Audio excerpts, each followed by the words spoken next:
It all started with a garbage bag, I swear. A bloody black bag, the normal kind, with no special powers, no bomb inside, no threat letter, nothing. Just ordinary household waste, leftover food, pizza wrappers, and an empty roll of toilet paper that nobody wanted to throw away. What we didn't know was that night, that bag would become the spark in a war between common sense and uniformed insanity. The HOA, our beloved neighborhood association, with its eternal authoritarian republic micro-government complex, had just launched a new policy, something along the lines of revised rules for the aesthetics and well-being of the community environment.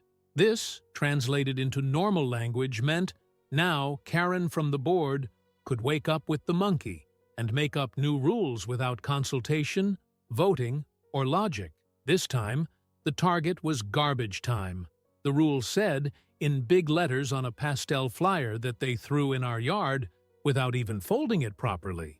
Garbage bags can only be placed on the sidewalk between 5 p.m. and 6 p.m. on penalty of warning or community action. It was serious. They were calling it community action, as if it were some kind of ninja justice with cleaning gloves. My wife, who has always been one to read regulations only halfway, didn't give a damn. We had a busy week. The fridge smelled dead, and the dog had already ripped up half the garbage in the house. So she did what any normal human being would do. She took the garbage out at 6:12.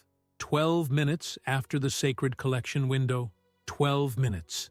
Just 12 fucking minutes. And that's when the circus caught fire. The next morning, I woke up to a noise that sounded like people banging on the gate with a flashlight. I opened the second-floor window and saw 3 uniformed figures, black shirts with a fifth-rate crest, tactical airsoft vests, and a car with the sticker Residential Patrol Unit, HOA Protect. I didn't even know that existed. In fact, it didn't exist until that day. It was Karen's idea. That woman with a chronic hatred of out-of-alignment bushes and birds that shit on the benches in the square. She decided to create a sort of neighborhood police, as if the condominium were a war zone, not a bunch of houses with people trying to survive on the mortgage. I went downstairs looking sleepy and opened the door thinking they were going to offer me a church pamphlet or sell me an air purifier. But no, one of them handed me a piece of paper printed in Comic Sans font, saying that my wife was being preventively detained for repeated non-compliance with the sanitary guidelines of the community regulations. They were serious and armed, with rubber batons and walkie-talkies that looked like toys from the children's section of Walmart. I asked where she was, and the guy said she was taken to the HOA Triage Center for clarification. Triage Center. I swear to God, they used that term, as if my wife had been caught trying to cross the border with enriched uranium and not with a bag of banana peels at 6:12. The sorting center was in a makeshift room at the back of the condominium club. It was a storage room that had previously been used to store pool spaghetti and plastic tables. They had put a table, a chair, and a surveillance camera stuck to the corner of the ceiling with double-sided tape, and called it an interrogation room. I got there. My wife was sitting there, handcuffed with those plastic handcuffs from the market, looking like she was counting to 1,000 to avoid getting up and punching someone in the face. Karen, of course, was there too, standing up, smiling as if she had won a social justice championship. "This community needs order," she said, looking at me as if I were the accomplice of a serial bag killer. "Your wife broke the rules. This can't go unpunished." My first reaction was to think about calling the police. The real police. But you know when your brain clicks, calm down, don't do anything yet. Well, that's what happened, because right then and there, something reminded me of a small detail from our married life. My wife, she wasn't just a data analyst, as she told the neighborhood. She was an agent for the FBI. The smile that formed at the corner of her mouth when Karen said, "This is going to set an example for everyone," was the first clue that something monumental was about to happen. A smile that said, "You've dug your own grave, and you didn't even realize it." And that's when I knew. The HOA had messed with the wrong person. And this time, not even their colorful fines were going to be able to erase what was to come. On the way home, I left my wife right there, sitting on the plastic chair in the sorting center, with her hands cuffed, as if she were some international garbage criminal. She didn't even ask for help. On the contrary, he gave me a quick, calm look, the kind that says, "Relax, it'll be fun to watch the circus burn from the inside." And that gave me peace. Faço uma descrição curta, como de costume, para essa ideia. A strange kind of peace, of course, because my wife was being held down by 3 idiots who looked like mall security guards cosplaying as SWAT, but peace nonetheless, because she was in control. Only they didn't know it yet. At home, I sat on the sofa and stared at the wall. The garbage had already been picked up, the sidewalk cleaned, and the crime from the night before, in this case, a bag of leftover lasagna, was already well buried in some landfill. But the absurd scene of my wife being taken away by a trio of jerks still revolved in my head. It was like watching a bad action movie, only filmed in slow motion, with a script written by someone who has bag rage and excessive self-esteem. It didn't take long for the commotion to begin. The whole condominium heard about it. Some thought it was an exaggeration. Others were afraid, and there were even neighbors who sent messages saying, "I've also thrown away garbage late.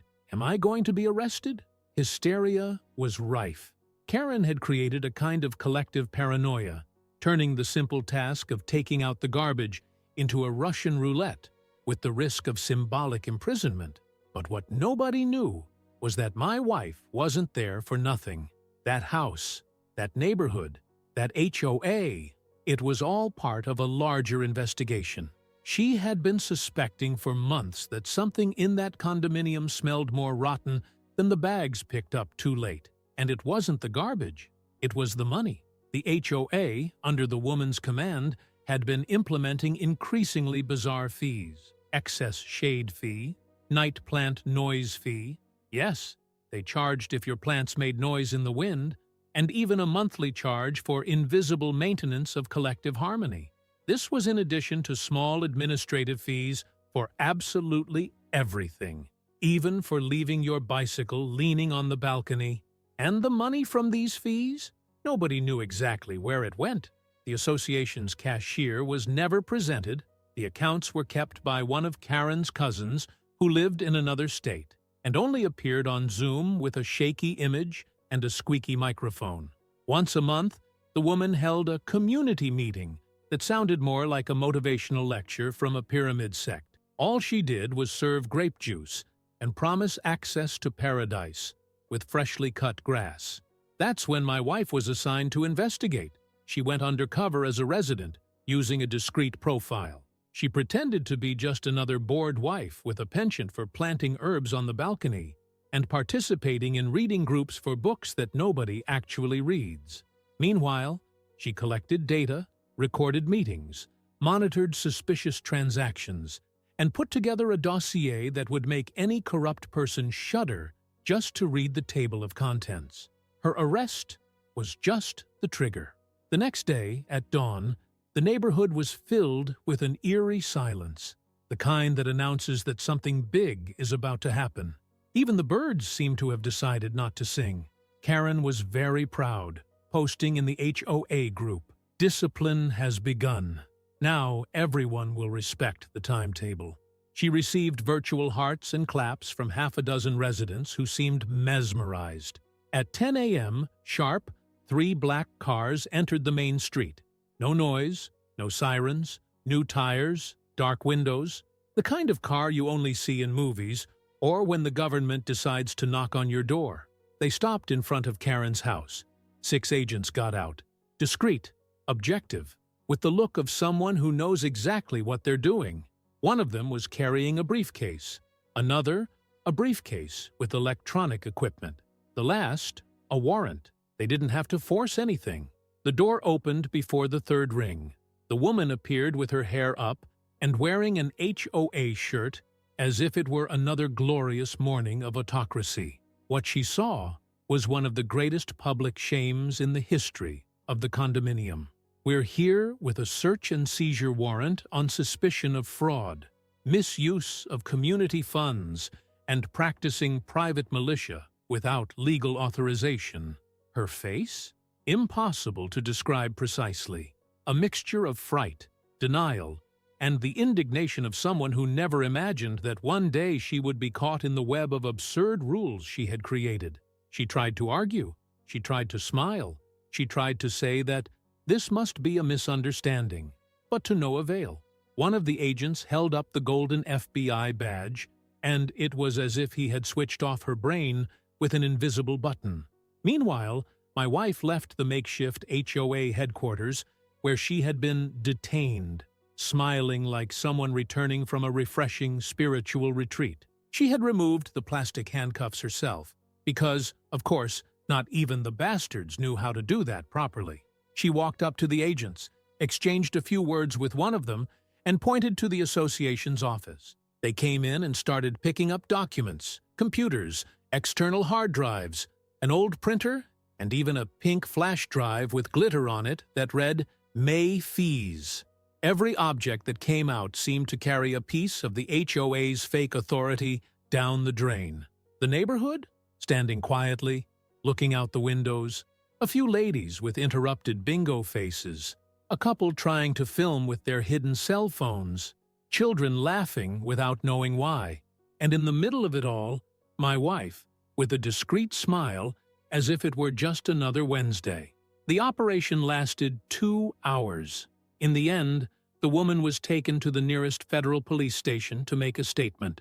She left the house without looking at anyone, with her head down, holding the strap of her bag so tightly that it felt like it was going to crumble. Later, my wife told me that what they found in there was no small matter. Schemes with contractors, the use of HOA money to pay for personal trips, the misappropriation of funds for community events that never existed, and even the purchase of an imported coffee machine with the money from the aromatic coexistence fee.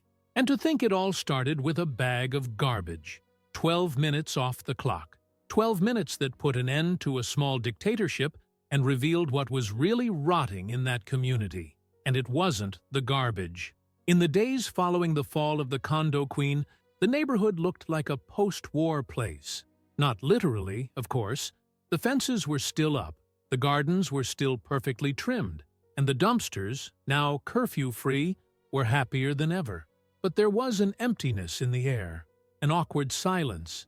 It was as if everyone was waiting for a continuation of the story, a final plot twist, some attempted coup to bring back the old leadership. But nothing, not a word, no official announcement, none of that shrill voice echoing in the meetings. The woman was gone. From 1 hour to the next, she disappeared from the neighborhood radar as if she had never existed. But she did exist, and she left her mark. The HOA, without a head, became a limp body trying to walk. The vice directors, if those positions were real, started fighting among themselves. One said he was the new interim president. The other said that the bylaws didn't provide for a vacancy before the end of the quarter. It turned into a fifth-rate legal reality show. Meanwhile, the residents began to realize the obvious. None of it made sense from the start. It was on a muggy afternoon, when even the wind seems tired, that a neighbor, Mrs. Beatrice, a lady with a cigarette voice and eagle eyes, knocked on my door with a cake and blue paste. "Can you give this to your wife? I think she'll like what's inside." I thanked him, a little confused, and took the folder inside. When I opened it, I almost choked on the smell of mold and old paper. The folder was full of old records, documents from the first formation of the HOA, minutes of meetings, contracts, expense records, and a maintenance contract dating back 8 years, signed by none other than Karen herself. In it, she authorized a company to provide monthly aesthetic inspection services in the neighborhood. The curious thing is that this company didn't exist. It was registered at a non-existent address. Fancy name, Vigilancia Integrada Residencial, or simply VIR. And the CPF linked to the CNPJ belonged to Karen's brother, A guy who, according to Google, lived in another state and sold car stickers at fairs. When my wife saw this, she remained silent for a while. She already had enough material for a federal lawsuit, but that contract was the icing on the rotten cake. It was proof that the woman had been embezzling money for almost a decade, creating shell companies, laundering public funds, and using the HOA as a front for a miniature criminal operation. The problem is that, despite being exposed, the woman was not arrested immediately. The investigation was underway, yes, and she was being prosecuted, but nobody knew where she was. Gone. Her house was still locked, the windows closed, the curtains always drawn. It looked empty, but it was as if something inside was still breathing. Several residents avoided the sidewalk. Some said they saw lights on at night. Others swore they heard footsteps.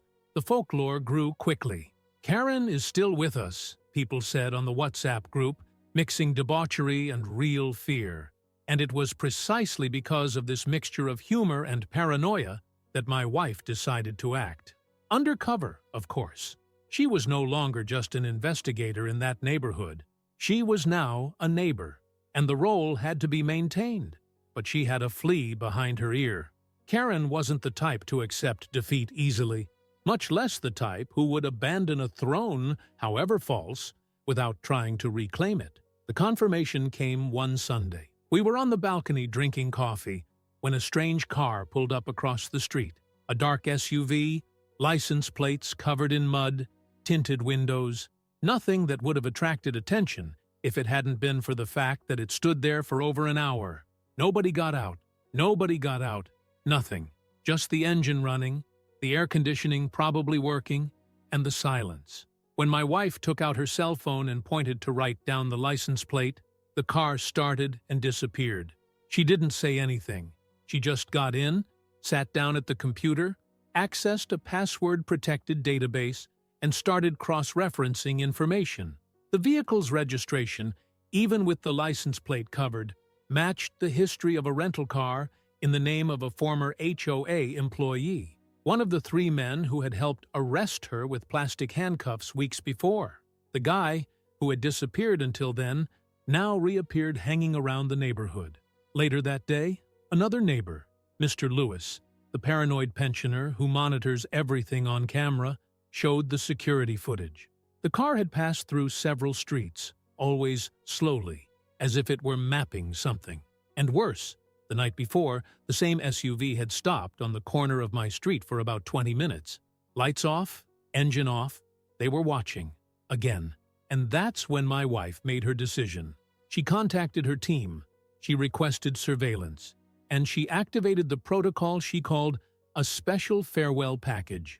Something she said was used when an operation needed to be ended with enough impact to leave a scar. 2 days later, a helicopter flew over the neighborhood at 6 a.m. Noise, strong wind, and chaos were beginning to form. Several unmarked cars parked in front of Karen's old house. The street was closed off by federal agents. What seemed like the end of an action movie was actually just the beginning of the final chapter. The neighborhood, of course, came out in force to spy. There were people filming, there were people praying, there was even a guy in a bathrobe trying to give an interview to a channel that wasn't even there. But what everyone saw, and no one will ever forget, was the moment when the door of the house was broken down, and the woman came out, dressed in the uniform of the former HOA community police. Again, yes, she'd been there all along, living in hiding in her own home, trying to rally the faithful remnants in the hope of getting her home guard back on its feet. The dream ended with a real handcuff. And the garbage? The garbage can now be thrown out at any time. The image of her being taken away by the authorities, still dressed in the makeshift uniform of the community police, was the kind of spectacle that won't fade from memory anytime soon. The whole street witnessed it. The woman's face was hard, her eyes trying to hold back the pride that was crumbling with every step. Even surrounded by federal agents, even with the helicopter casting a shadow over her old house, she walked as if she still had some kind of dignity in those safety boots that honestly looked like they had been bought at a paintball sale. She was led to one of the cars without resistance, but with that look. A look that said, "It's not over yet," even though everything had already been finalized, sealed, documented, and with an official FBI press release circulating in the local press. In less than 24 hours, the story was already in all the city's newspapers. Headlines such as, "Residents Association is investigated for creating fake militia," and "Operation Federal Dumpster. Undercover agent exposes fraud scheme in middle-class condominium," started popping up on websites. My wife, of course, remained anonymous. She remained just a brave resident who collaborated with the authorities. But within the neighborhood, everyone knew. She was the woman who had put an end to the reign of madness. The HOA's headquarters, which had previously been used to issue unjust fines, hold empty meetings, and store piles of pamphlets with ridiculous rules, had become a dumping ground, a heap of empty tables, stacked chairs, and scattered papers. The new administration decided to suspend all activities indefinitely, and nobody complained. On the contrary, some residents left with champagne in hand, toasting in the middle of the sidewalk. Others took the opportunity to get rid of rules they had always hated. The first thing they abolished was the aesthetic regulation of the sidewalks. Within days, there were garden gnomes, neon lights, pink flamingos, and even a gate painted with the Jamaican flag. The neighborhood was finally alive, but the best was yet to come. As well as arresting the woman and dismantling the structure of the fake militia, the FBI decided to go all the way with the case. Not only was she charged with forming a criminal organization, but she would also face charges of money laundering, embezzlement, ideological falsehood, and, amazingly, informal kidnapping. Yes, because keeping someone locked up in a club room with plastic handcuffs and a camera taped up was part of the bill. The investigation revealed that she and her cronies, the 3 patrol agents, used their positions as fronts to extort residents, creating an illegal surveillance system with absurd fines, threats, and even physical intimidation. They also discovered that part of the HOA's funds were used to pay for the woman's trips to community association congresses that never existed. She used it to travel around tourist cities, staying in expensive hotels, while claiming to be looking for good practices to apply in our neighborhood.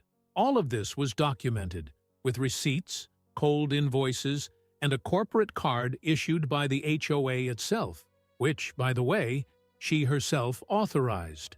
Meanwhile, my wife became something of a living legend.